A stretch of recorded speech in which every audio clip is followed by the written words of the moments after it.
नमो तस्स भगवतो अरहतो सम्मा सम्बुद्धस्स।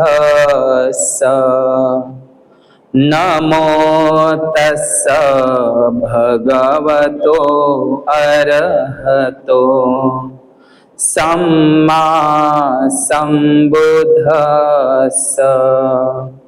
नमो तस्स भगवतो अरहतो सम्मा सम्बुद्धस्स। विश्व शांतीदूत, विश्ववंदनीय, द लाईट ऑफ वर्ल्ड या जगाचा प्रकाश, विश्वदीप, महान कारुणिक अरहत सम्यक संबुद्ध, देवानंग पियदस्सी धम्मदायाद महान सम्राट अशोक मौर्य, बोधिसत्व विश्वरत्न, द सिम्बॉल ऑफ नॉलेज, जग बदलणारा बाप माणूस डॉक्टर बाबासाहेब आंबेडकर या तीनही महामानवांना तिवार अभिवादन पंचांग प्रणाम करून उपस्थित सर्व श्रद्धाशील संपन्न उपासक तसेच उपासिका यांच्या प्रती मंगलाची कामना करतो। त्याचप्रमाणे नोबेल ट्रूथ या यूट्यूब चॅनलचे सर्व दर्शक उपासक उपासिका यांच्याही प्रती मंगलाची कामना करतो। आज विशेष धम्मदेसना म्हणून आपल्याला बोधिसत्व डॉक्टर बाबासाहेब आंबेडकर असं म्हणतात की जो समाज आपला इतिहास विसरतो तो समाज इतिहास निर्माण करू शकत नाही। या प्राचीन जम्बूद्वीप भारताचा इतिहास हा दुसरा तिसरा काही नसून श्रमण संस्कृती आणि ब्राह्मण संस्कृती म्हणजेच क्रांती आणि प्रतिक्रांतीचाच इतिहास या जम्बूद्वीप भारताला लाभलेला आहे। डॉक्टर बाबासाहेब आंबेडकर असं एके ठिकाणी म्हणतात की एखाद्या देशाला किंवा समाजाला गुलाम करावयाचे असेल तर सर्वप्रथम त्या देशाची किंवा त्या समाजाची संस्कृती हिसकावून घ्या, म्हणजे तो देश आपोआपच गुलाम होत असतो।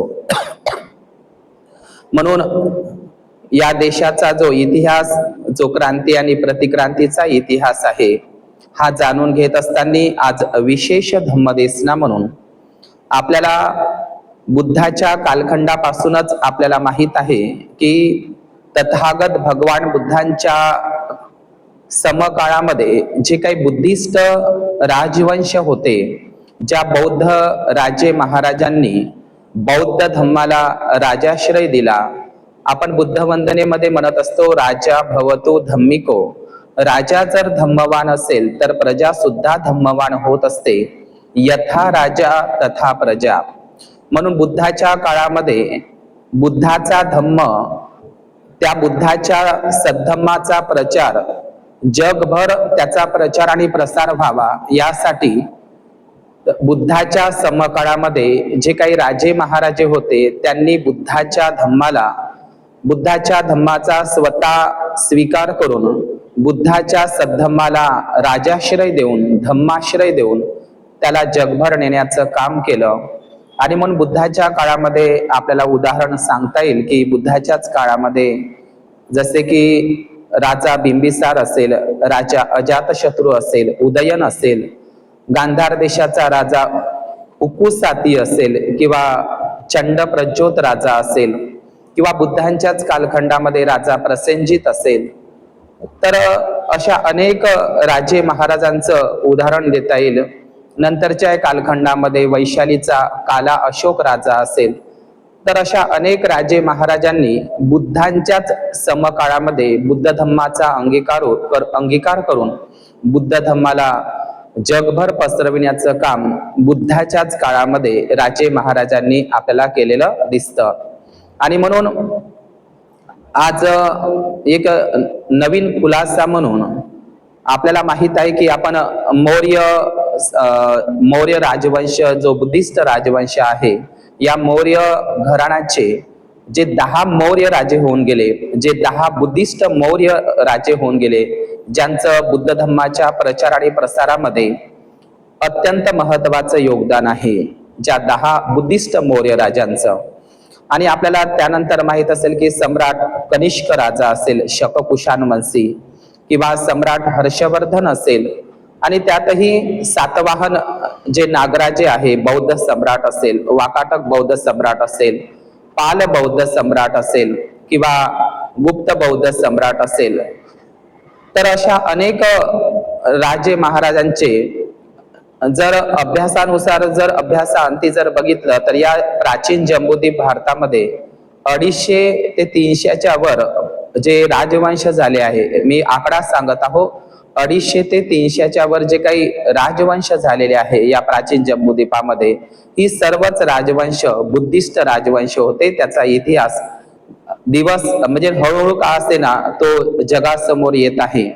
म्हणून या प्राचीन भारतामध्ये जो आज विशेष धम्म देसना म्हणून जो चोल बुद्धिस्ट डायनेस्टी आहे, चोल हा बुद्धिस्ट जो राजवंश आहे, आपल्याला या चोल बुद्धिस्ट जो राजवंश आहे या चोल राजांनी सुद्धा बौद्ध धम्माला, विशेषतः महायानी वज्रयानी बौद्ध धम्माला त्यांनी राजाश्रय धम्माश्रय देऊन हे चोल राजे बुद्धिस्ट राजवंश होतं. आणि या चोल राजांचं सुद्धा बौद्ध धम्म प्रचार आणि प्रसारामध्ये महत्वाचे योगदान आहे. इतिहासाच्या पडद्याच्या आड गेलेला हा जो राजवंश आहे चोल बौद्ध राजवंश, तर हा चोल बौद्ध राजवंश हा कसा बुद्धिस्ट राजवंश आहे त्याचा आता मोठा खुलासा या ठिकाणी झालेला आहे, तो मी पुढे सांगणारच आहो. हा चोल डायनेस्टी या चोल बुद्धिस्ट राजवंशाचा इतिहास, हा इतिहास मी सांगत असताना हा चोल राजवंशाचा इतिहास हा व्हिडिओ थोडा लांब होण्याची शक्यता आहे. हा चोल बौद्ध राजवंशाचा इतिहास अनेक लोकांना माहीत झाला पाहिजे, हा इतिहास माहीत झाला पाहिजे जो ब्राह्मणी व्यवस्थेने लपवून ठेवलेला होता. चोल बौद्ध राजवंशाचा इतिहास, हा चोल बौद्ध राजवंशाचा इतिहास अनेक उपासक उपासिकांना तो इतिहास माहीत व्हावा, त्याकरिता हा व्हिडिओ लांब लचक होण्याची शक्यता आहे. तरी पण हा व्हिडिओ आपण सर्वांना शेअर करा, जेणेकरून चोल बौद्ध राजवंशाचं बौद्ध धर्मामध्ये काय योगदान आहे ते माहीत होईल. यासाठीच हा एक विशेष धम्मदेशना म्हणून चोल बौद्ध राजवंशाचा हा इतिहास मी या ठिकाणी सांगण्याचा प्रयत्न करत आहोत. आपण जेव्हा या प्राचीन जम्बूद्वीप कुठल्याही राजवंशाचा इतिहास वाचतो, उदाहरणार्थ या भारतामध्ये जो इतिहास आहे, जी इतिहास लिहिण्याची जी परंपरा होती ती ब्राह्मणांकडे होती. ब्राह्मणांनी गध्याला घोडं म्हटलं तरी आपण त्याला घोडं मानून बसलेलो आहोत. आणि म्हणून या देशाचा जो इतिहास, जो ब्राह्मणी पद्धतीने जो इतिहास लिहिला गेलेला आहे, हा इतिहास चुकीच्या पद्धतीने लोकांसमोर प्रेझेंट करण्यात आला आणि लोकांनी त्यालाच खरं मानून बसलेला आहे. एक गोबेल्स नावाचा एक हिटलरचा सेनापती होता गोबेल्स. हा गोबेल्स असा म्हणतो की एखाद्या खोट्या गोष्टीचा माणसाच्या मनावर वारंवार जर तो मारा केला, एखादी खोटी गोष्ट असूनही ती खरी आहे खरी आहे खरी आहे असं म्हणून जर लोकांना ते वारंवार सांगत गेलो तर ती खोटी गोष्ट सुद्धा एक ना एक दिवस खरी वाटू लागते.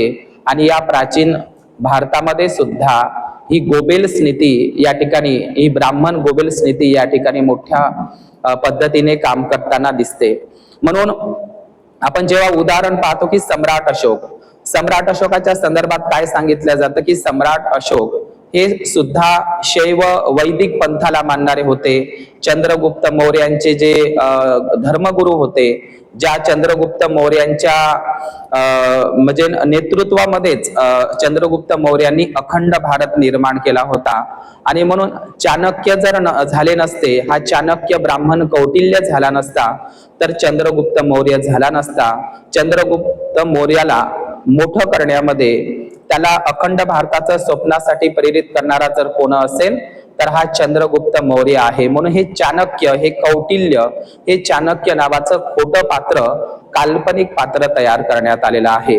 स्वतः चंद्रगुप्त मौर्याच्या दरबारामध्ये जो मॅगस्थनीज राहिलेला होता, ज्याने इंडिका नावाचा ग्रंथ लिहिला, त्या इंडिका ग्रंथामध्ये चंद्रगुप्त मौर्याच्या या इंडिका या ग्रंथा म्हणजे मॅगस्थनीजने लिहिलेल्या त्या इंडिका ग्रंथामध्ये चाणक्य हे चंद्रगुप्त मौर्याचे गुरु आहे. हे कुठेही उल्लेखित केलेलं नाही. हे चाणक्य हे फर्जी कॅरेक्टर आहे. आपल्याला माहित आहे की बुद्धाच्या काळामध्येच मौर्य घराणं होतं. जसं आपण बुद्ध आणि त्याचा धम्मग्रंथ वाचला तर पिप्पली वंशचे मौर्य, बुद्धांच्या समकाळामध्येच पिप्पली वंशचे मौर्य होते. या पिप्पली मौर्याचा जो राजा होता चंद्रवर्धन मौर्य, या चंद्रवर्धन मौर्याचाच वंशज म्हणजे चंद्रगुप्त मौर्य आणि जे सम्राट अशोक, बिंदुसार आणि 10 बौद्ध राजे हे आधीपासूनच बुद्धाच्याच काळापासून बुद्धिस्ट होते हे आपल्याला सांगितलं जात नाही. म्हणून मौर्य घराणं हे मुळातच बुद्धाच्या समकाळापासून बुद्धिस्ट राजवंश होता हे आपण जाणून घेतलं पाहिजे. म्हणून परंतु या भारतामध्ये इतिहासाचे अनेक पुस्तकं मी चाळत असताना किंवा विकिपीडिया आपण पाहत असतो त्या ठिकाणी सुद्धा चुकीच्या पद्धतीने शिकवल्या जातं. म्हणजे उदाहरणार्थ की चंद्रगुप्त मौर्य हे जैन पंथाला, जैन धर्माला मानणारे होते, हा चुकीचा प्रचार केला जातो. उदाहरणार्थ तर इथपर्यंत आहे की सम्राट अशोक सुद्धा वैदिक शैव पंथाला म्हणजे ते सुद्धा हिंदू शैव पंथाला मानणारे होते. नंतर त्यांनी बौद्ध धम्माचा स्वीकार केला.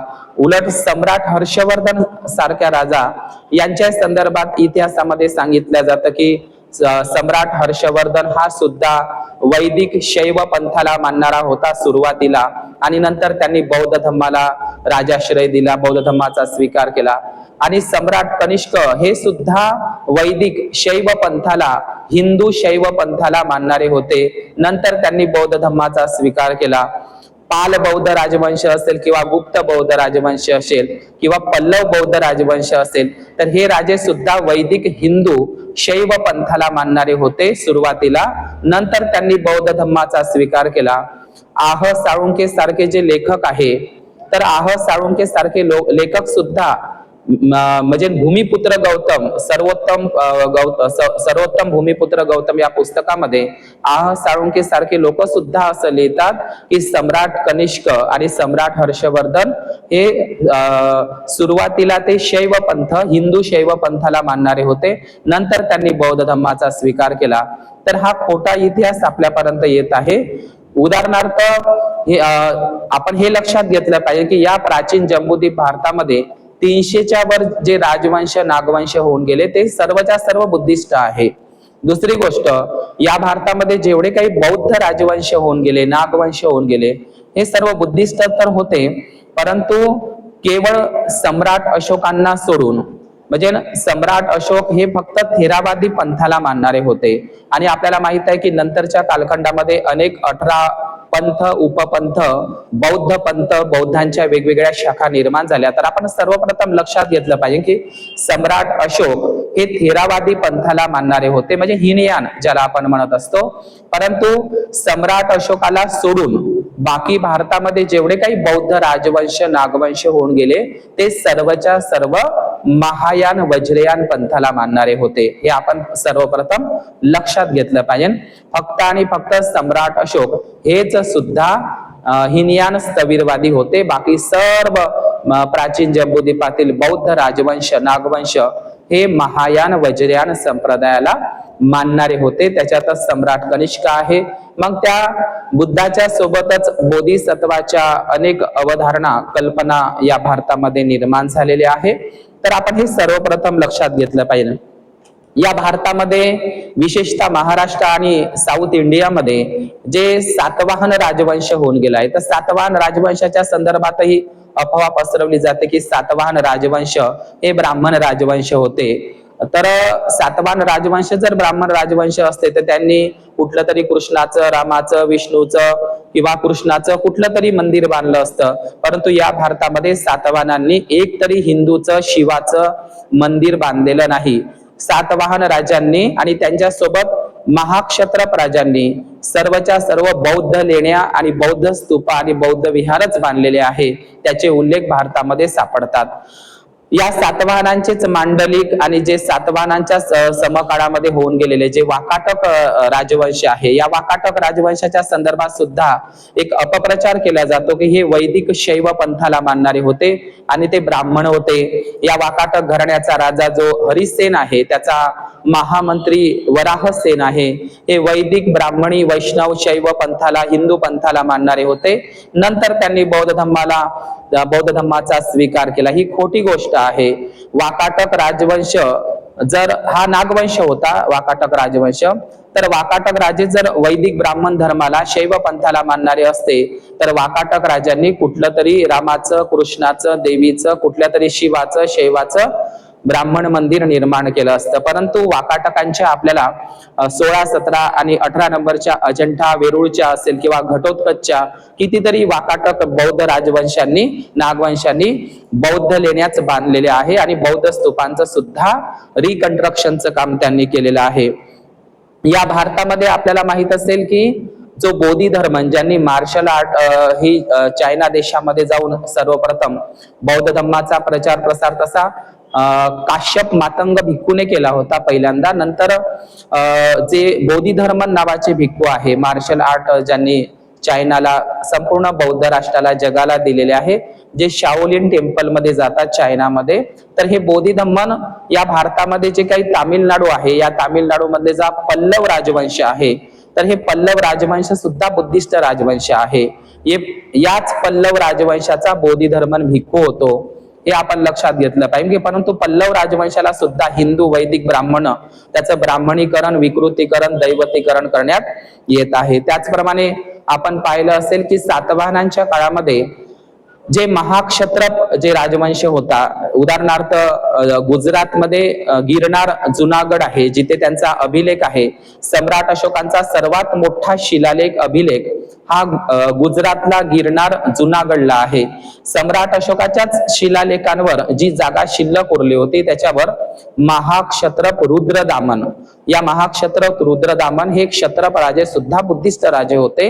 जरी ते परकीय होते, यवन ग्रीक होते, तरी पण मात्र महाक्षत्रप, क्षत्रप घराणे हे सुद्धा बुद्धिस्ट होते. आणि त्याचा एक महत्वपूर्ण राजा होता महाक्षत्रप रुद्रदामन, याचा शिलालेख तुम्हाला माहित पडेल. आणि त्याचप्रमाणे या सातवाहन बौद्ध सम्राटामध्ये, नाग सम्राटांमध्ये गौतमीपुत्र सातकर्णी असेल, हा अत्यंत महत्वाचा गौतमीपुत्र सातकर्णी हा सातवाहन बौद्ध राजा, ज्याच्या नावावर नाशिकला त्रिरश्मी बुद्ध विहारामध्ये गौतमीपुत्र सातकर्णी असं महाविहार आणि त्यांचे शिलालेख, म्हणजे महाराष्ट्रामधल्या सर्वच ज्या काही बौद्ध लेण्या आहे ह्या सातवाहन आणि महाक्षत्रप या दोन्ही राज्यांनी मिळून त्याचं खोदकाम केलेलं आहे. उदाहरणार्थ आपल्याला भारतामध्ये आणखी एक अपप्रचार करताना दिसतो, तो म्हणजे सम्राट जयचंद. सम्राट जयचंद म्हटलं तर आपल्याला असं वाटतं की जयचंद हा गद्दार जयचंद, या भारतामध्ये गद्दार जयचंद म्हणून ज्याला प्रेझेंट करण्यात आलेला आहे. परंतु सम्राट जयचंद हा गद्दार जयचंद नव्हता, तर तो देशभक्त होता, तो बौद्ध राजा होता, तो गहडवाल वंशाचा राजा होता. आणि त्यांचं राज्य हे वाराणसी त्यांची राजधानी होती. आणि त्यांची जी दादी होती महाराणी कुमारदेवी, ही बोध गयाची होती आणि नंतर तिला वाराणसीला देण्यात आलं. गोविंदचंद्र गहडवाल वंशाची, गोविंदचंद्र गहडवाल वंशी जो राजा होता वाराणसीचा, त्याची महाराणी म्हणजे महाराणी कुमारदेवी, जिचा सारनाथला शिलालेख आहे. आणि सारनाथला महादेवी म्हणजे महाराणी कुमारदेवीने त्या ठिकाणी 9 मजल्याचा धम्मचक्रजीत महाविहार बांधलं. त्याचे शिलालेख आणि त्या विहाराचं जे स्ट्रक्चर आहे आजही आपल्याला सारनाथला पाहायला भेटतं. आणि म्हणून या महाराणी कुमारदेवीचाच जो नातू होता सम्राट जयचंद, हा बौद्ध सम्राट जयचंद होता. बौद्ध सम्राट जयचंदाने जगन्मित्रानंद, नीट लक्षात घ्या, लामा तारानाथ यांनी जे 16व्या शताब्दीमध्ये तिबेटला जे पुस्तक लिहिलेलं आहे त्याच्यामध्ये सम्राट जयचंद हा बौद्ध राजा होता आणि त्यांना बौद्ध धम्माची दीक्षा देणारे जगन्मित्रानंद नावाचे अर्हत भिक्खू, जे बंगाली भिक्खू होते, त्यांनी सम्राट जयचंदाला बौद्ध धम्माची दीक्षा दिली होती. म्हणून सम्राट जयचंद हा बौद्ध राजा असल्यामुळे त्याचं ब्राह्मणीकरण, उलट त्यांना गद्दार जयचंद म्हणून त्याला प्रेझेंट प्रचार प्रसार करण्यात आला आहे. तर हाही इतिहास आपण जाणून घेतला पाहिजे.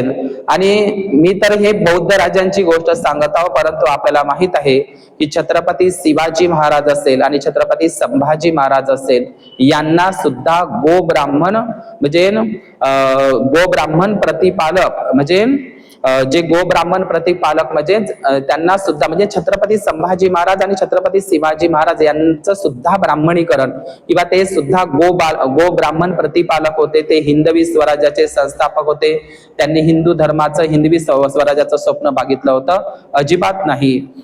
छत्रपती शिवाजी संभाजी महाराज यांना सुद्धा त्यांचं सुद्धा ब्राह्मणीकरण करण्यात आलेलं आहे. तर याच पद्धतीने हे जे एवढ्या साऱ्या मी बौद्ध राजवंशाची इतिहास या ठिकाणी सांगण्याचा प्रयत्न केलेला आहे.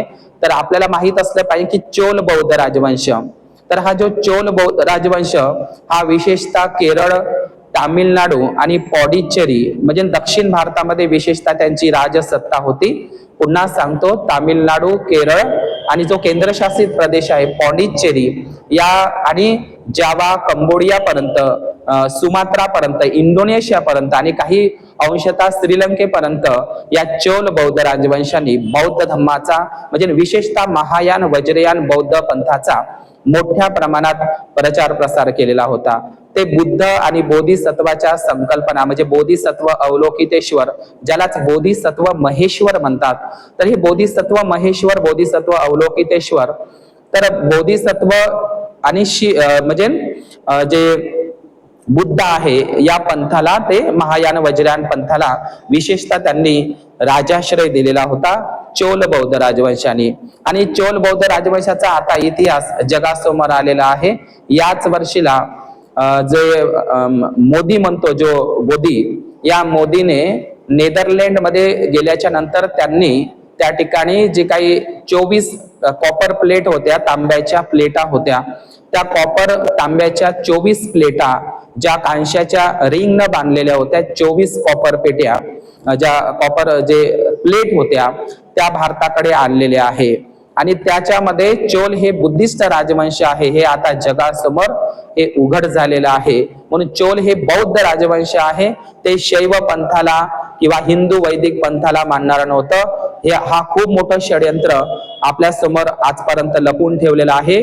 चोल हे बौद्ध राजवंश होते हे आपण जाणून घेण्याचा याच्यामध्ये म्हणजे विचार करणार आहोत.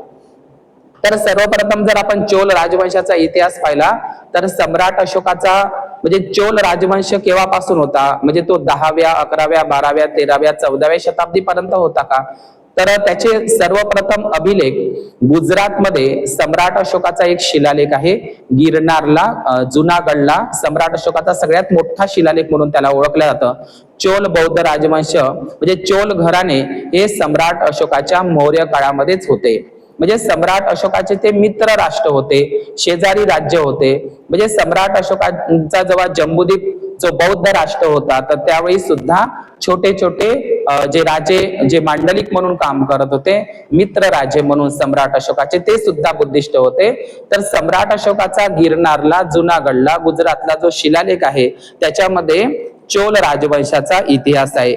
आता चोल राजवंशाच्या सोबतच त्या सम्राट अशोकाचा जो शिलालेख आहे, ज्याला द्वितीय गिरनार शिलालेख म्हणतात, तर त्या शिलालेखांमध्ये चोल म्हणजे हे जे दक्षिण भारतामध्ये म्हणजे खास करून केरळ, तामिळनाडू, पॉंडिचेरी या प्रदेशामध्ये हा जो चोल राजवंश होऊन गेला आणि त्यासोबतच अनेक राजवंश जे सम्राट अशोकांच्या कालखंडामध्ये छोटे छोटे राजवंश होऊन गेले, ते सुद्धा बुद्धिस्ट होते. जसे की चोल असेल तर त्या शिलालेखांमध्ये सम्राट अशोकाच्या त्या गिरनार जुनागडच्या शिलालेखामध्ये चोल, चेर, पांड्य, सत्यपुत्र, केरलपुत्र आणि जे अंतिओकस आहे किंवा यवन आहे, अशा अनेक राजांचा उल्लेख सम्राट अशोकाच्या गिरनार जुनागड शिलालेखांवर आपल्याला दिसतो. म्हणजे चोल साम्राज्य हे सम्राट अशोकाच्या काळामध्येच होतं. आणि सम्राट अशोकाच्या त्या शिलालेखामध्ये असा उल्लेख आहे की जे चोल राज्य आहे किंवा चेर राज्य आहे, पांड्य राज्य आहे, सत्यपुत्र आहे, केरलपुत्र आहे, तर हे तामिळनाडू, केरळ परिसरामध्ये झालेले छोटे छोटे राजवंश होते.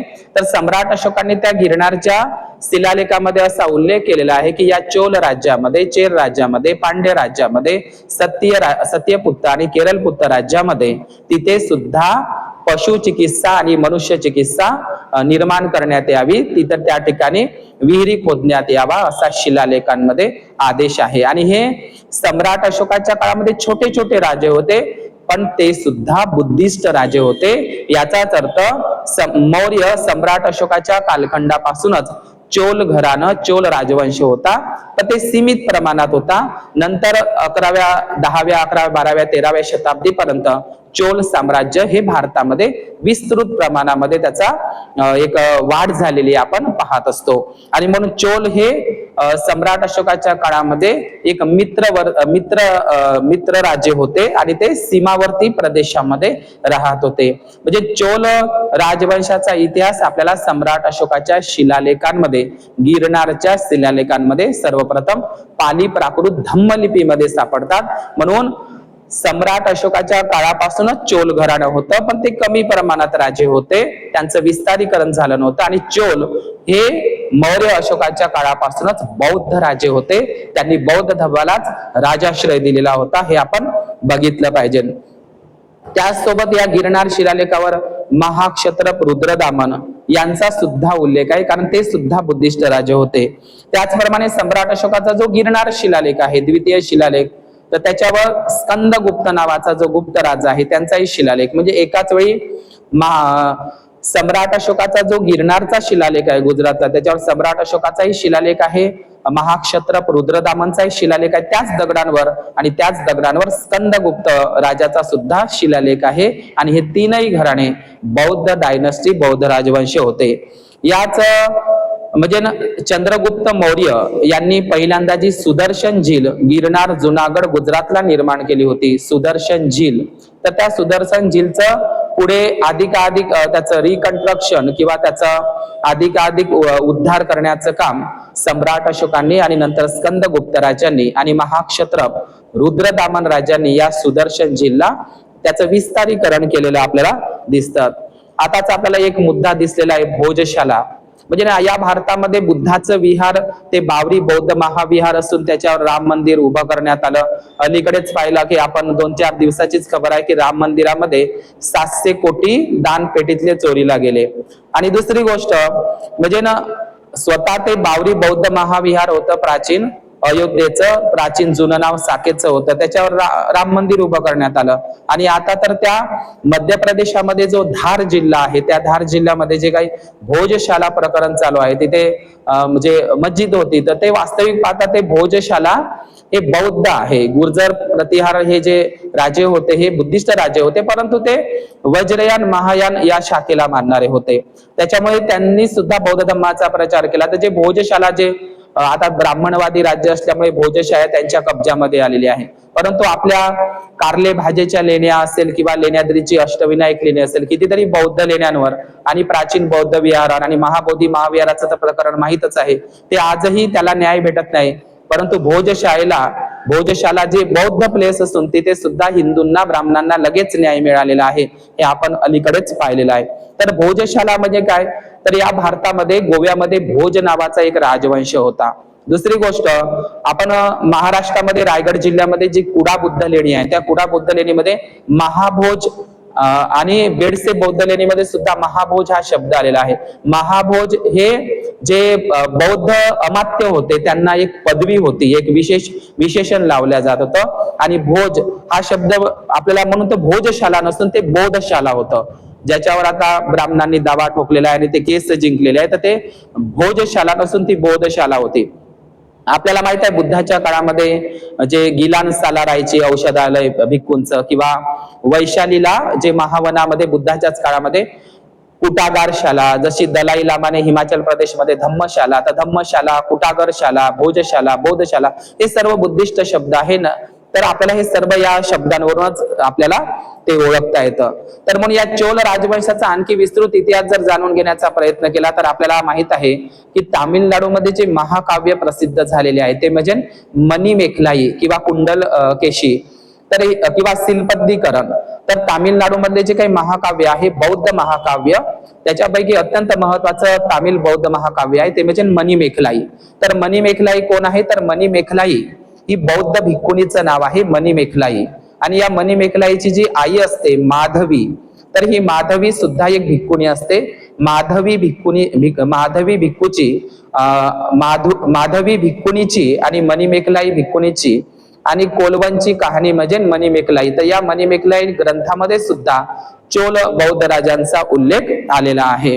दुसरी गोष्ट, तर याच मणिमेकलाई ग्रंथामध्ये अरवन अडिगल हा तामिळनाडूचा अरवन अडिगल नावाचा एक तामिळ भिक्खूचा सुद्धा या मणिमेकलाई महाकाव्य बौद्ध ग्रंथामध्ये उल्लेख आलेला आहे. तर आणि तसंच विशेषतः आपण लक्षात घेतलं पाहिजे की या तामिळनाडू, केरळ आणि पॉडिचेरी या प्रदेशामध्ये जे 2 बौद्ध राजवंश होऊन गेले, तर एक बौद्ध राजवंश म्हणजे चोल बौद्ध राजवंश, आणि जे तुम्हाला छोटे छोटे सांगितलंय चेर, पांड्य, सत्यपुत्र, केरळ, तर हे छोटे छोटे राजवंश होते. परंतु प्रामुख्यानं या तामिळनाडू, दक्षिण भारतामध्ये, केरळ, तामिळनाडूमध्ये विशेषतः पल्लव बौद्ध राजवंश आणि चोल बौद्ध राजवंश ज्यांनी महायान वज्रयान बौद्ध पंथाचा प्रचार, बौद्ध धर्माचा प्रचार आणि प्रसार केलेला होता. आणि हे दोनही राजे बुद्धिस्ट राजे होते. पल्लव राजवंशाचा स्वतः बोधिधर्मन भिक्खू होता जो चायनामध्ये गेलेला होता. तर या पल्लव राजवंश असो की चोल बौद्ध राजवंश, या चोल बौद्ध राजवंशाने आणि पल्लव बौद्ध राजवंशाने जे काही तामिळनाडूला चोलापुरम असेल, कांचीपुरम हे मोठं बौद्ध प्रचाराचं केंद्र होतं. जसं महाबलीपुरम, आपल्याला माहित आहे की अजिंठा वेरूळ सारखी तामिळनाडूला महाबलीपुरम हे जागतिक म्हणजे युनेस्को जागतिक धरोहर आहे महाबलीपुरम. तर आपल्याला वाटतं हे पल्लवचं महाबलीपुरम हे हिंदू वैष्णव आहे. महाबली कुणाला म्हटलेलं आहे? आपण म्हणत आहोत दसबली, दसबलधारी, दसबलधारी हे बुद्धाचं नाव आहे. दसबलधारी आणि महाबली हे बुद्धालाच म्हटलं जातं. आणि म्हणजे वर्ल्ड हेरिटेज जागतिक विश्व धरोहर आहे जे महाबलीपुरम आहे. तर हे महाबलीपुरम बौद्ध प्लेस आहे तामिळनाडू मधला, त्या बौद्ध लेण्या आहे आणि त्या पल्लव बौद्ध राजवंशाने म्हणजे बोधी धर्मांच्या राजवंशाने त्या निर्माण केलेल्या आहे. हे आपण लक्षात घेतलं पाहिजे. म्हणून अत्यंत महत्वाची चोल काळातील आणि पल्लव काळातील जे अत्यंत महत्वाची बौद्ध केंद्र होती ते म्हणजे चोलापुरम असेल, कांचीपुरम असेल, महाबलीपुरम असेल किंवा पल्लवपुरम असेल, नागपट्टिनम असेल, अनईमंगलम असेल, तंजावर असेल, मदुराई असेल, तर बृहदेश्वर असेल, तर कामाक्षी किंवा मीनाक्षी मंदिर हे प्राचीन काळातील बुद्ध विहारच होती. त्याचे एव्हिडन्स आपल्याला चेन्नई संग्रहालयामध्ये प्राप्त होतात. म्हणून आपण सर्वप्रथम चोल राजे हे बौद्ध राजे होते, चोल राजे हे बुद्धिस्ट राजवंश होता हे आपण लक्षात घेऊया. तर मी या आधीच सम्राट अशोकांच्या जो गिरनार गुजरातचा जो शिलालेख आहे त्याच्यामध्ये चोल राजवंशाचा इतिहास आलेला आहे, तर ते मी आताच सांगितलंय. पण तो शिलालेख मी जो गिरनारचा गुजरातचा जो शिलालेख आहे, चोल राजवंशाचा सर्वप्रथम उल्लेख त्या ठिकाणी आहे, तो शिलालेख मी सम्राट अशोकाचा या ठिकाणी वाचतो. सर्वत्र विजिते देवान पियस पियदस्तीन येच अंत यथा चोल, बघा, चोल, पांड्य, सत्यपुत्र, केरळपुत्र, तम्रपाणी, अंतियोकस नाम योन राज येच अयंग तत्संग अंतियोकस संमंत राजनो. म्हणजे सम्राट अशोकाच्या शिलालेखांमध्ये, गिरनार जुनागडच्या शिलालेखांमध्ये चोल राजवंशाचा आपल्याला उल्लेख दिसतो. तर त्या ठिकाणी त्या शिलालेखांमध्ये सम्राट अशोक म्हणता की माझ्या राज्याप्रमाणेच या चोल राज्यामध्ये सुद्धा मनुष्य चिकित्सा आणि पशु चिकित्सा म्हणजे दवाखाने, औषधालय असावी असं मी आज्ञा देतो, असं त्यांचा शिलालेखांमध्ये उल्लेख आहे. तसंच त्या ठिकाणी औषधीची झाडं लावण्यात यावी असा सुद्धा सम्राट अशोकाने त्याच्यामध्ये धम्म आदेश दिलेला आहे.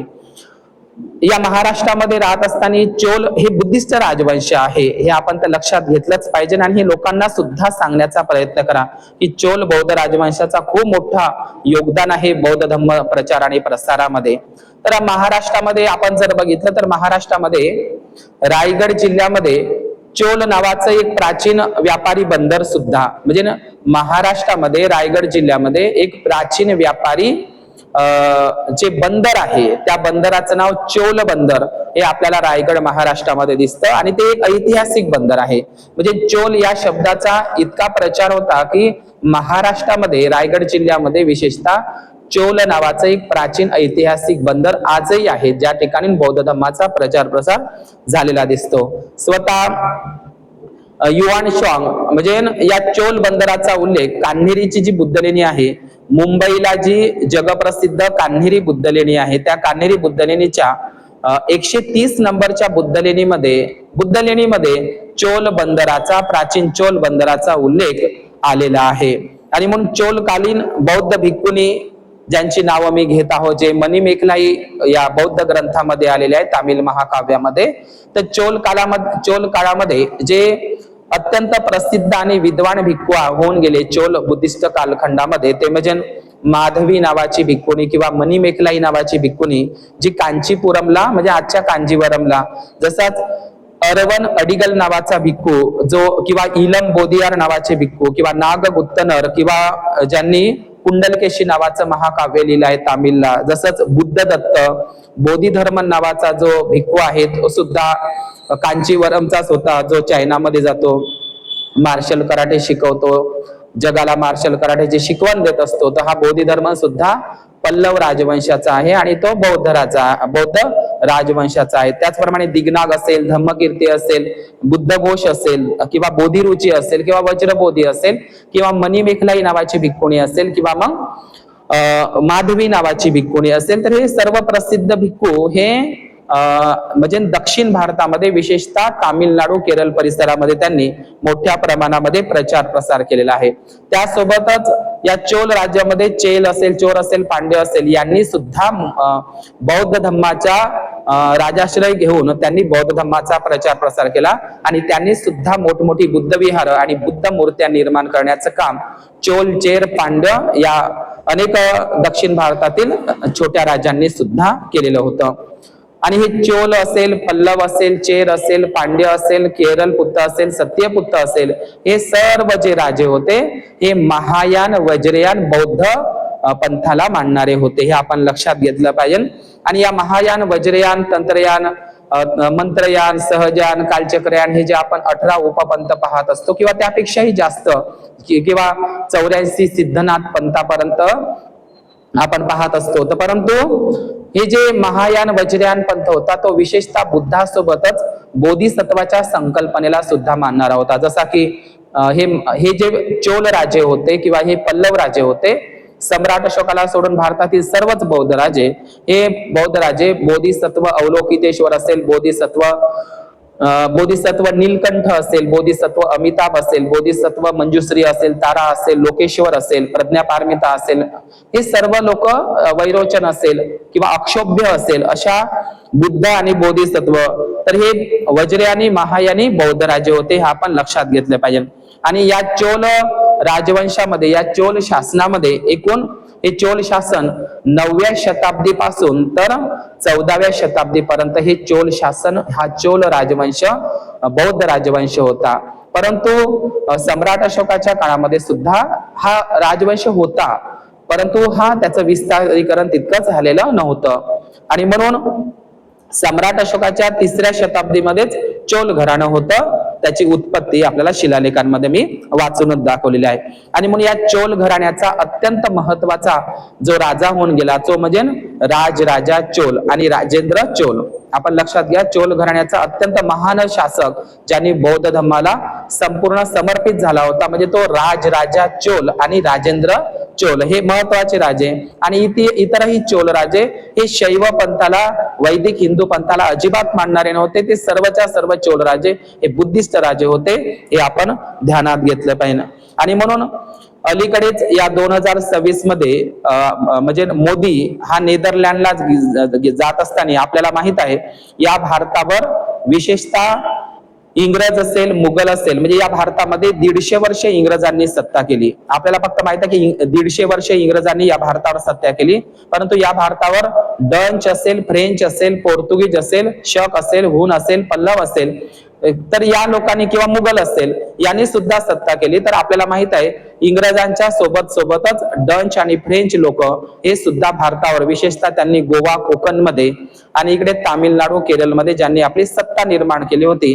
तर या डच जे राजे होते, या डच राजांनी तामिळनाडू मधून जे 24 कॉपर प्लेट म्हणजे तांब्याच्या 24 प्लेट, त्याच्यावर पाली प्राकृतचा प्रभाव आणि संस्कृत म्हणतात, परंतु पाली प्राकृत मधूनच ती संस्कृत भाषा जन्म घेतलेली आहे, हायब्रिड संस्कृत आणि तामिळ काही शब्द, तर असे तामिळ आणि पाली प्राकृत संस्कृत मधून जे काही 24 कॉपर प्लेट म्हणजे त्या 24 अशा प्लेट आहे आणि त्याच्यावर अभिलेख, शिलालेख कोरलेला आहे आणि त्याच्यावर ते 24 असे प्लेट आहे. आता 24 म्हटलं तर आपल्याला माहित आहे 24 धम्मचक्राचे यारे आहे आणि 24 हा प्रातित्य समुत्पादाच्या कडे आहे आणि 24 या आकड्याला किती महत्व आहे आपण पाहतो. तर त्या 24 कॉपर प्लेट आहे आणि त्या कांशाच्या रिंग मध्ये बांधलेल्या आहे आणि त्या चोल काळातील आहे. त्या सध्याला डच लोक जेव्हा भारतात त्यांची सत्ता होती तामिळनाडूला, तर या डच लोकांनी ते व्यापारासोबत आले आणि त्यांनी त्या 24 कॉपर प्लेट चोल काळातल्या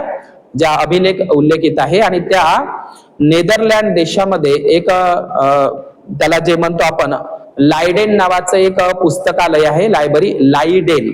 नेदरलँड देशामध्ये लायडेन नावाची एक मोठी लायब्ररी आहे, एक पुस्तकालय आहे किंवा संग्रहालय म्हणू.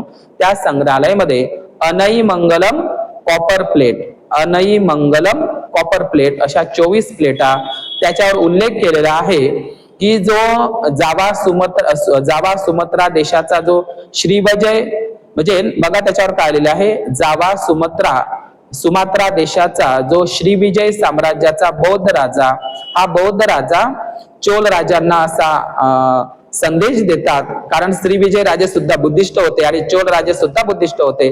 त्यांना असा उद्देश देतात की नागपट्टिनम या ठिकाणी जे अनईमंगलम नावाचा एक गाव आहे, या नागपट्टिनम परिसरातील अनईमंगलम गावामध्ये चूडामणी बौद्ध महाविहारासाठी भूमिदान, जागादान, विहारदान केल्याचा उल्लेख त्या अनईमंगलम कॉपर प्लेट, म्हणजे जो प्लेट आता आलेली आहे भारतामध्ये, तर त्या प्लेटवर उल्लेख आलेला आहे. आणि हाच सर्वात महत्वपूर्ण दावा आणि मोठा खुलासा आहे की त्या 24 कॉपर प्लेट मध्ये चोल हे बुद्धिस्ट राजे आहे, चोल बौद्ध राजे हे चूडामणी बौद्ध महाविहार बांधत आहे, बौद्ध धम्माला राजाश्रय देत आहे, बौद्ध धम्माचा वाढ करत आहे, ते भूमिदान करत आहे, चूडामणी नावाचं महाविहार बांधून देत आहे, असा उल्लेख त्या अनईमंगलम कॉपर प्लेट किंवा ज्याला लायडेन कॉपर प्लेट म्हणतात, जे नेदरलँड देशामधून भारतात आलेली आहे. तर हाच एक सर्वात मोठा खुलासा होता, एक पुरातात्विक खुलासा होता, आधी होता, परंतु आज जगाला, या भारताला माहित झालेला आहे. आणि काही लोकांना माहित नसेल तर ते आपण माहित करून द्यावं या व्हिडिओद्वारे की चोल हे बुद्धिस्ट राजे होते आणि अशा प्रकारे चोल राजे त्यांचं ते शैव पंथाला मानणारे होते, ते बोधिसत्व शिवाला मानणारे होते, तर ते वैष्णव हिंदू वैदिक पंथाला मानणारे होते. ही चुकीची गोष्ट आहे. अनेक पुस्तक ब्राह्मणांनी आणि त्याच सोबतच अनेक जे काही शिलालेख आहे किंवा जे काही ब्राह्मणांनी जे काही सिनेमे सुद्धा निर्माण केलेले आहे, जे आपण पाहिलायस की पोलिनियम सेल्वन नावाचा एक सिनेमा आला होता, चियान विक्रम आणि ऐश्वर्या रायनं ते निर्देशित केलेला होता. त्याचे 2 पार्ट झाले होते. त्या पोलियन सेल्वन या सिनेमामध्ये सुद्धा बौद्ध भिक्खू दाखवलेले आहे, पण त्यांचं तेवढं काही महत्व दाखवलेलं नाही. आणि ते चोल राज्यामध्ये दाखवलेलं आहे, जे राजराजा चोल आणि राजेंद्र चोलाची त्याच्यामध्ये कहाणी दाखवलेली आहे. तर जो लायडेन, जो कॉपर प्लेट तांब्याचे जे ताम्रपट म्हणू किंवा त्याला ताम्रपत्रही आपण म्हणू, जे 24 ताम्रपत्र जे भारतामध्ये आलेले आहे, त्याच्यामध्ये पाली प्राकृत हायब्रिड संस्कृतचे ते शिलालेख आहे. आणि त्या 11व्या शताब्दी मधल्या कॉपर प्लेट आहे चोल काळातल्या, आणि चोल राजे हे बुद्धिस्ट होते. त्याचा सगळ्यात मोठा पुरावा आज नेदरलँड मधून भारतामध्ये प्राप्त झालेला आहे. आपण हे लक्षात घेतलं पाहिजे. तर ही जे 24 कॉपर प्लेट आहे किंवा ज्या ताम्रपट आहे किंवा कॉपर प्लेट आहे, ह्या 24 कॉपर प्लेट ह्या 11वी ते 18व्या शताब्दी मधल्या चोल बौद्ध काळातील आहे. आपल्याला माहित आहे की हे जे कॉपर प्लेट आहे, ह्या 24 कॉपर प्लेट ज्यांच्यामध्ये चोल बौद्ध राजे हे बुद्धिस्ट राजे होते, ते ह्या कॉपर प्लेट डच लोकांनी तिकडे नेलेल्या होत्या नेदरलँडला. तर त्या 300 वर्षांनी पुन्हा भारतामध्ये परत आल्या आणि ते खूप महत्वाचं काम झालेलं आहे. आणि म्हणून चोल राजांनी, म्हणजे खास करून मी पुन्हा सांगतो की त्या कॉपर प्लेटवर चोल राजांनी नागपट्टिनम या ठिकाणी चुडामणी बौद्ध महाविहार साठी भूमिदान केलेले आहे आणि सोबतच महाविहार सुद्धा बांधून दिलेला आहे. तर हे चोल राजे जावा असेल, सुमात्रा असेल, कंबोडिया असेल, इंडोनेशिया असेल, हे जे बौद्ध राष्ट्र आहे किंवा श्रीलंकामध्ये सुद्धा आणि खास करून केरळ, तामिळनाडू आणि पॉडिचेरी सारख्या केंद्रशासित प्रदेशामध्ये मोठ्या प्रमाणात त्यांनी बौद्ध विहार, महास्तूप किंवा त्यांचा जीर्णोद्धार आणि अनेक प्रकारे बुद्ध मूर्त्यांचं सुद्धा त्यांनी निर्माण केलेलं आहे. म्हणून चोल काळातील बुद्ध मूर्त्या आपल्याला असं वाटतं की विशेषतः लक्षात घ्या, माझ्या मागे एक बुद्ध मूर्ती आहे, ही थायलंडची बुद्ध मूर्ती आहे. तर आपल्याला माहित आहे की या प्राचीन जम्बूद्वीपामध्ये ज्या बुद्ध मूर्ती कला होत्या त्या 3 बुद्ध मूर्ती कला विशेष प्रसिद्ध होत्या प्राचीन जम्बूद्वीप भारतामध्ये. पहिली म्हणजे मथुरा बुद्ध मूर्ती कला शैली, आणि दुसरी गांधार बुद्ध मूर्ती कला शैली, आणि तिसरी अमरावती बुद्ध मूर्ती कला शैली. या 3 शैल्या आपण पाहिलेल्या आहे. आणि ह्या म्हणजे सातवाहन काळामध्ये अमरावती बुद्ध मूर्ती शैली होती, तर त्यांच्या बुद्ध मूर्त्या आपल्याला वेगळ्या दिसतात आणि गांधार आणि मथुरा बुद्ध मूर्ती शैलीतल्या मूर्त्या आपल्याला वेगळ्या दिसतात. तर आपण कधी कधी पाहत असतो बुद्धाच्या डोक्यावर एक उष्णिशा असते. म्हणजे आपण जे म्हणत असतो, हे जे मी माझ्या स्तूपावर दाखवून आलं, या स्तूपाच्या पद्धतीवर आपण पाहिलं असेल, चायना असेल, जापान असेल, ब्रह्मदेश असेल, खास करून थायलंड असेल किंवा लाओस असेल, तर या बौद्ध राष्ट्रामध्ये बुद्धाच्या डोक्यावर ही अशी उष्णिशा दाखवली जाते. जशी या स्तूपावर आहे अशाच पद्धतीचं डोक्यावर दाखवल्या जाते. तर आपल्याला वाटतं या थायलंडच्या मूर्ती आहे, चायनाच्या मूर्ती आहे. चायनाच्या बुद्ध मूर्तीवर हे असं असते, हे म्हणजे जे ज्याला उष्णिशा म्हणतात पाली प्राकृत मध्ये, याला आपण लक्षात घेतलं पाहिजे. बुद्धाच्या डोक्यावर त्याला एक नाव आहे पाली प्राकृत मध्ये, उष्णिशा म्हणतात त्याला. तर ही उष्णिशा असलेली बुद्ध मूर्ती आपल्याला असं वाटतं की ती मूर्ती आपण जेव्हा केव्हा बघतो तर आपल्याला वाटते त्या थायलंड देशामधल्या मूर्त्या असतात अशा, किंवा चायना देशामधल्या असतात, जपान देशामधल्या असतात. परंतु आपण लक्षात घ्या, या बुद्ध मूर्त्या चायना, जपान, थायलंड मध्येच नाही, तर ह्या बुद्ध मूर्त्या ह्या बुद्ध मूर्त्या ज्या आहे ह्या चोल काळामध्येच ह्या बुद्ध मूर्त्या निर्माण झालेल्या आहे. आपण जे बुद्धाच्या डोक्यावर जे उंच उंच भाग दिसतो, तर आपल्याला वाटतं ह्या बुद्ध मूर्त्या थायलंडच्या असेल, जपानच्या असेल, चायनीज असेल, पण अजिबात नाही. ही बुद्ध मूर्ती कला भारतातलीच आहे आणि विशेषतः तामिळनाडू आणि केरळमध्ये अशा बुद्ध मूर्त्या भारतीयच मूर्त्या आहे आणि त्या चोल राजांनी निर्माण केलेल्या आहेत. म्हणजे बुद्धांच्या डोक्यावर जे उंच उंच भाग ज्याला उष्णिशा म्हणतात, या उष्णिशा असलेल्या मूर्त्या ही थायलंडची शिल्पकला नाही, मूर्तिकला नाही, ही जपान चायनाची मूर्तिकला नाही, तर ही भारताचीच मूर्तिकला आहे. आणि अशा बुद्ध मूर्त्या, अशी बुद्ध मूर्तिकला ही चोल राजे आणि पल्लव राजांनी अशा बुद्ध मूर्त्या तयार केलेल्या आहेत. म्हणून आपण खास करून लक्षात घेतलं पाहिजे, तामिळनाडूला, केरळला आणि पॉडिचेरीला ज्या काही बुद्ध मूर्त्या प्राप्त होतात त्या बुद्ध मूर्त्या काळ्या दगडाच्या आहे आणि त्यांच्या डोक्यावर उष्णिशा आहे, उंच उंच भाग आहे. चोल राज्यांनीच ह्या बुद्ध मूर्त्या सर्वप्रथम बनवल्या आणि नंतर मग त्या श्रीलंका, इतर बौद्ध राष्ट्रामध्ये त्याचा प्रचार झाला. म्हणून उष्णिशा असलेली पहिली बुद्ध मूर्ती, उष्णिशा असलेल्या बुद्ध मूर्त्या सर्वप्रथम चोल बौद्ध राजांनीच बनवलेल्या आहे.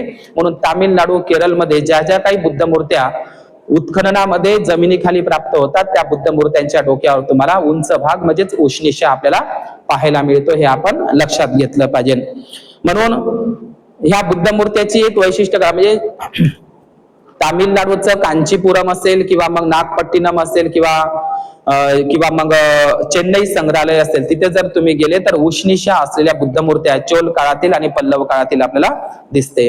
आपल्याला माहित आहे की तामिळनाडूमध्ये एक जगप्रसिद्ध वर्ल्ड हेरिटेज आहे, जगप्रसिद्ध वर्ल्ड हेरिटेज म्हणून ज्याची विश्व धरोहर आहे. ज्याप्रमाणे अजंठा वेरूळ विश्व धरोहर आहे, त्याचप्रमाणे तामिळनाडूमध्ये जगप्रसिद्ध तंजावरला बृहदेश्वर मंदिर आहे. आपल्याला माहित आहे की ईश्वर शब्द बोधिसत्व अवलोकितेश्वर पासूनच या अवधारणा तयार झालेल्या आहे.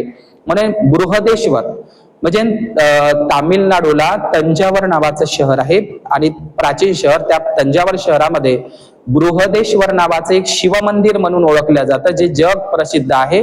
ग्रेनाइट पत्थरनं बांधलेलं आहे, खूप सुंदर नक्षीकाम केलेलं आहे आणि अद्भुत असं ते मंदिर आहे. परंतु ते शिवाचं शैव मंदिर आहे आणि ते चोल राजांनी बांधलेलं आहे. जगप्रसिद्ध आहे असं म्हटलं जातं, परंतु ते शैव मंदिर नाही आहे. त्या मंदिराचं नाव आहे, वर्ल्ड हेरिटेज आहे, आपण मोबाईलवर पाहू शकता, बृहदेश्वर मंदिर. बृहद, बृहद म्हणजे काय होते, बृहद म्हणजे मोठा, मोठा म्हणजे कोण, महान, महा म्हणजे ते बृहदेश्वर.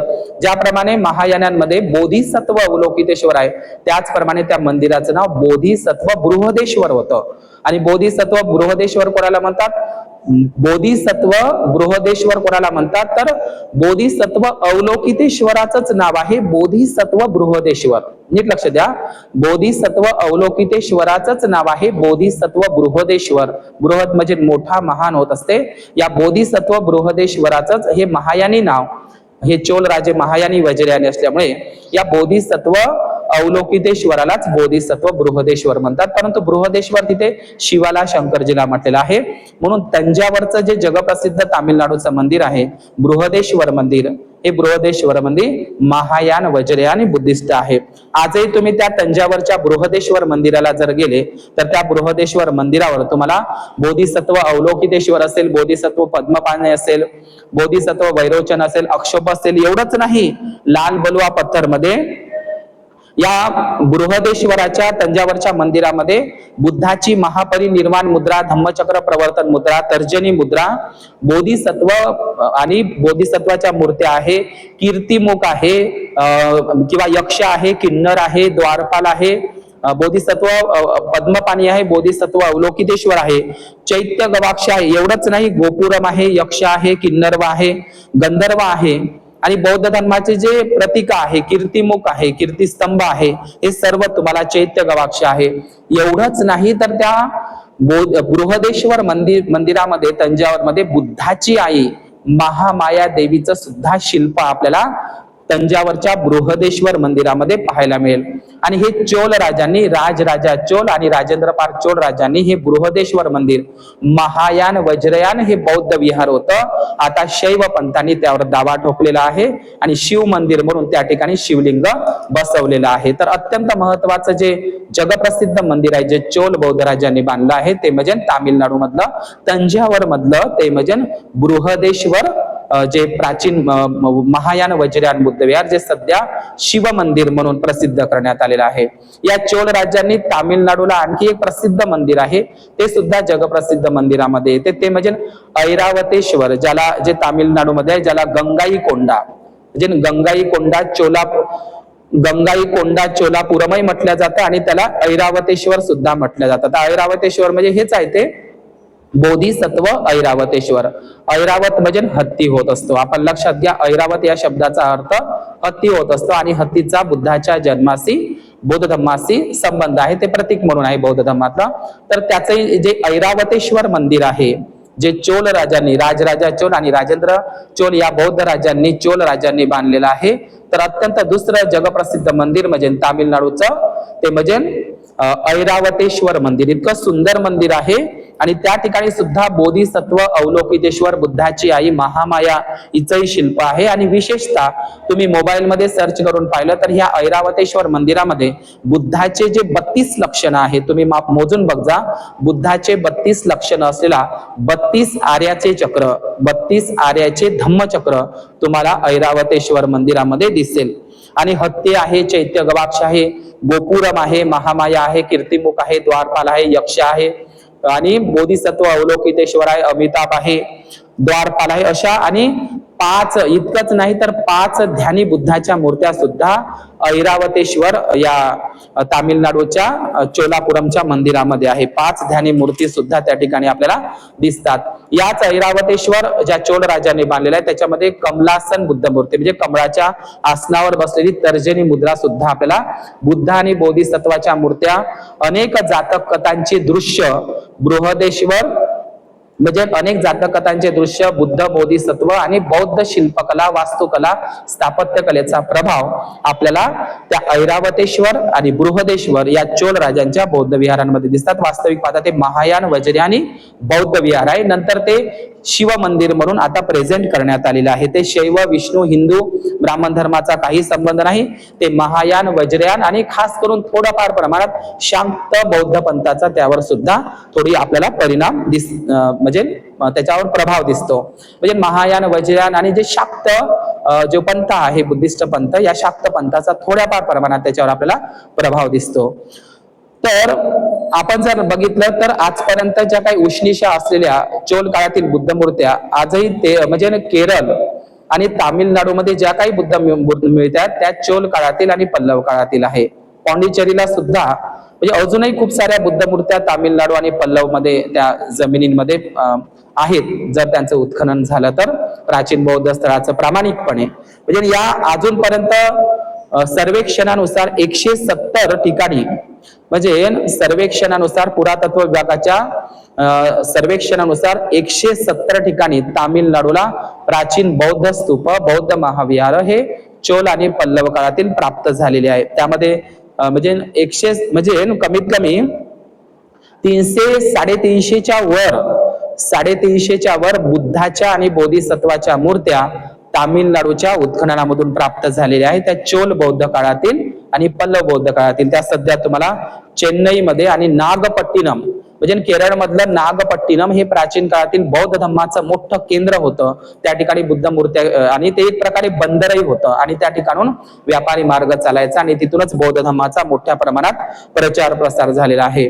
म्हणून तामिळनाडू मधलं तंजावर असेल किंवा नागपट्टिनम असेल किंवा कांचीपुरम असेल, तर या कांचीपुरमला सुद्धा जे कैलासनाथ टेम्पल आहे किंवा महाबलीपुरम आहे, तर हे पल्लव राजांची विहार सुद्धा बुद्ध विहार आहे.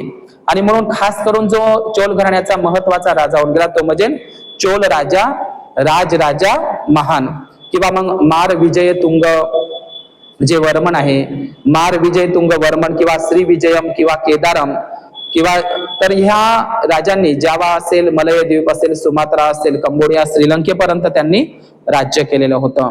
आणि म्हणून या महायान, वज्रयान पंथाला मांडणारे जे काही चोल राजे होते, तर या चोल राजांमध्ये आपल्याला बुद्ध आणि बोधिसत्वाच्याच मूर्त्या प्राप्त झालेल्या दिसतात. म्हणून जो राजराजा चोल असेल किंवा राजेंद्र चोल असेल, यांनी एक खूप मोठं नागपट्टिनमला एक महाविहार बांधलेलं होतं. त्याचप्रमाणे या चोल काळातील बुद्ध मूर्त्या पॉंडिचेरी या ठिकाणी सुद्धा प्राप्त झालेले आहे.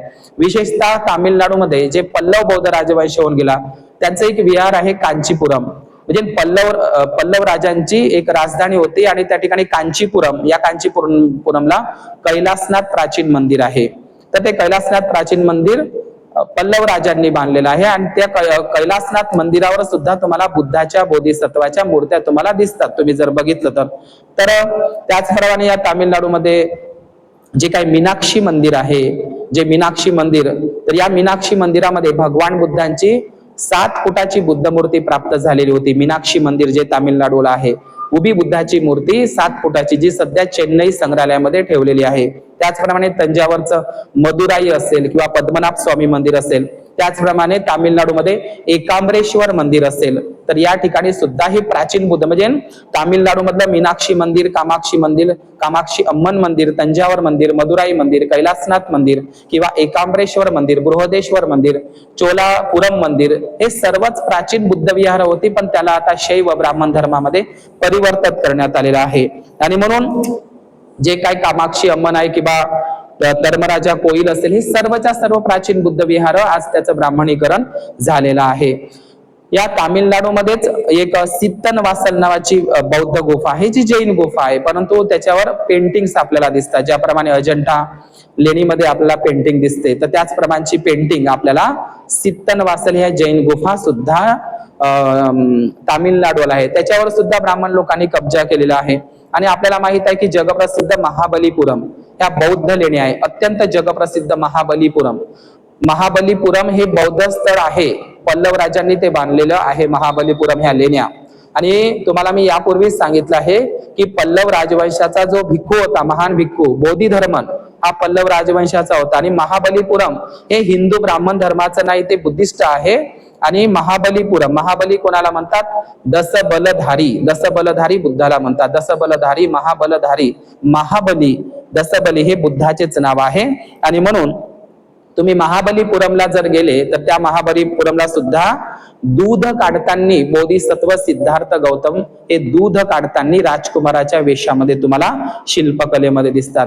याच महाबलीपुरमला महामाया बुद्धाच्या आईचं शिल्प असेल, बोधिसत्वाचं शिल्प असेल, बुद्ध लेण्या असेल, चैत्य गवाक्ष असेल किंवा बोधिसत्व अवलोकितेश्वर असेल, वज्रपाणी असेल, पद्मपाणी असेल, हाती असेल, बौद्ध धम्माच्या बौद्ध वास्तुकलेचा स्थापत्यकलेचा पूर्ण प्रभाव त्या महाबलीपुरमवर आहे. महाबलीपुरम हे प्राचीन बौद्ध स्थळ आहे आणि ते पल्लव राजांनी बांधलेलं आहे.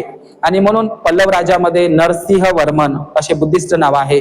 नरसिंह बुद्धालाच म्हणतात. बुद्धवर्मन, बुद्धांकुर, बुद्धवर्मन आणि नरसिंह वर्मन असे पल्लव बौद्ध राजे होऊन गेले. आणि बोधिधर्मन नावाचा राजा, ज्याला सुरुवातीला बोधितारा म्हणायचे, नंतर ते बोधिधर्मन झाले.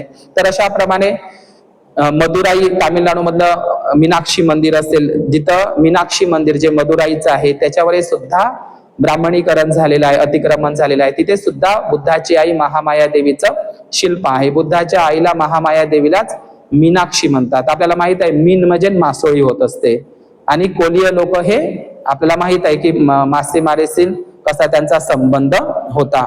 म्हणून मीनाक्षी हे बुद्धाच्याच आईचं नाव आहे. तर मीनाक्षी मदुराईचं जे मंदिर आहे तिथे सुद्धा बुद्धाच्या आईचं महामायेचं शिल्प आपल्याला दिसतं. आणि ज्या मीनाक्षी मंदिरामध्ये 7 फुटाची बुद्ध मूर्ती होती चोल काळातली, ती बुद्ध मूर्ती सध्या चेन्नई संग्रहालयामध्ये आहे. याचाच पुरावा की मीनाक्षी मंदिरामध्ये जे बुद्ध मूर्ती मिळाली तिथेच होती. याचा अर्थ मीनाक्षी मंदिर हे प्राचीन बुद्ध विहार आहे.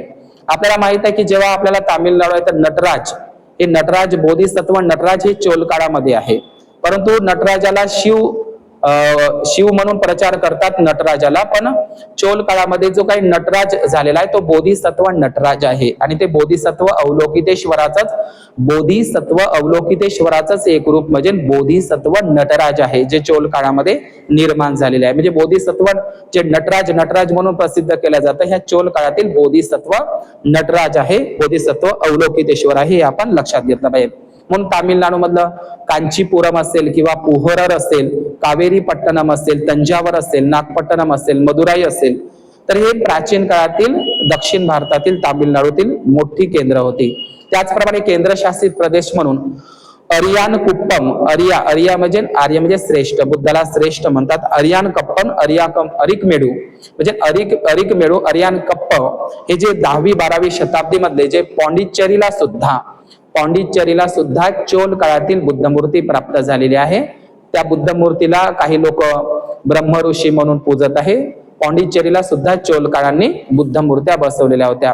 म्हणून अलीकडेच ज्यांनी दिलसे सिनेमा काढलेला होता, मणिरत्नम या डायरेक्टरने एक सिनेमा बनवला होता तामिळनाडूला, तो म्हणजे पोन्नियन सेल्वन. या पोन्नियन सेल्वनचे 2 भाग बनवले होते. तर त्याच्यामध्ये जे एक प्रसिद्ध अभिनेता आहे चियान विक्रम आणि ऐश्वर्या राय. तर या ऐश्वर्या राय आणि चियान विक्रम हे कलाकार होते ज्यांचे 2 भाग निघाले आहे.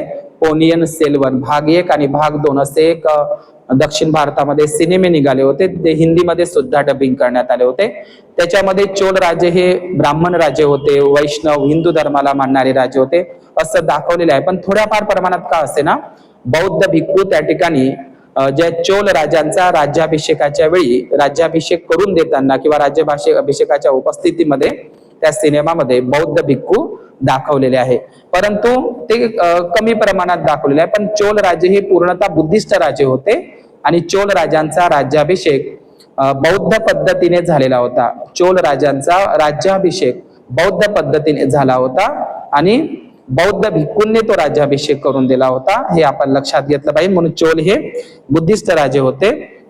आपल्याला माहित आहे की डॉक्टर बाबासाहेब आंबेडकरांनी द इन्सेस ऑफ बुद्धिझम म्हणजे बुद्ध धम्म का सार हे जे पुस्तक वाचलेलं होतं बाबासाहेबांनी, तर ते प्रोफेसर लक्ष्मी नरसू हे सुद्धा तामिळनाडूमध्ये होते, ज्यांनी बाबासाहेबांनी त्यांचं पुस्तक सुद्धा वाचलेलं होतं, ज्यांनी बौद्ध धम्मावर खूप मोठं साहित्य तामिळनाडूमध्ये लिहून त्याचा प्रचार बौद्ध धम्माचा केला होता. त्यानंतर लक्ष्मी नरसू असेल किंवा मग अयोध्या दास असेल ज्यांनी, आणि त्यानंतर रामास्वामी नायकर यांनी सुद्धा बौद्ध धम्माचा प्रचार केलेला आपल्याला दिसतो. ते जरी कम्युनिस्ट आणि काँग्रेसी विचारधारेचे असेल तरी पण ते मात्र नास्तिक आणि बुद्धी धम्माला फॉलो करणारे होते, रामास्वामी पेरियर. म्हणून अशा पद्धतीनं आज विजय थलपतीची सत्ता तामिळनाडूला आलेली आहे. आताच आपण पाहिलं असेल की बुद्धाच्या बावरी बौद्ध महाविहारावर राम मंदिर उभं केलं. आपली ती भोजशाला असून मध्य प्रदेशातली ती बौद्धशाला असून ते भोजशाला म्हणून ब्राह्मणांनी त्यालाही कोर्टाद्वारे जिंकून घेतलं. पण भारतामध्ये सर्व बौद्ध लेण्या, सर्व प्राचीन बुद्ध विहार ब्राह्मणांच्या कब्जामध्ये आहे. आणि कारण सत्ता ब्राह्मणांची असल्यामुळे त्यांनी जसं म्हटलं तसं होताना दिसत आहे. म्हणून भारतातील सर्वच जे बौद्ध विहार आहे, जे मौर्य राजांनी, कुशाण राजांनी, सातवाहन राजांनी, गुप्त राजांनी, पाल राजांनी आणि चोल राजांनी बांधलेले आहे किंवा पल्लव राजांनी बांधलेले आहे. तर ही सर्वच्या सर्व प्राचीन बुद्ध विहार होती, हे आपण लक्षात घेतलं पाहिजे. म्हणून चोल हे बुद्धिस्ट राजे होते. आपल्याला फक्त मौर्य राजे असेल, हर्षवर्धन असेल, सम्राट कनिष्क असेल, सातवाहन असेल, वाकाटक असेल, गुप्त असेल, पाल असेल किंवा मग सम्राट ललितादित्य असेल, काश्मीरचा नागराजा, तर ह्याच बौद्ध राजांची नाव माहित होते की ज्यांनी बौद्ध धर्माचा प्रचार केला. परंतु चोल बौद्ध राजवंशाचा इतिहास ब्राह्मणांनी आपल्यापासून लपवून ठेवला किंवा पल्लव बौद्ध राजवंशाचा इतिहास ब्राह्मणांनी लपवून ठेवला. चोल हे बुद्धिस्ट राजे होते, त्याचा आता खुलासा प्राप्त झाला. जर नेदरलँडच्या त्या लायब्ररीमध्ये ह्या 24 कॉपर प्लेट, ह्या ताम्रपट किंवा ताम्रपत्र हे जर भारतात आले नसते लायडेनला, तर त्या खुलासा झाला नसता. म्हणून चोल राजे हे बौद्ध राजे होते. ते शैव पंथाला, वैदिक हिंदू धर्म पंथाला, ब्राह्मण पंथाला मानणारे नव्हते. चोल राजांनी बौद्ध महाविहार, बौद्ध स्तूपांचा जीर्णोद्धार आणि बुद्ध मूर्त्या आणि बौद्ध धर्माचं शासन निर्माण केलं होतं. चोल राजे हे बौद्ध राजे होते आणि चोल राजांचा इतिहास हा बुद्धाचा इतिहास होता.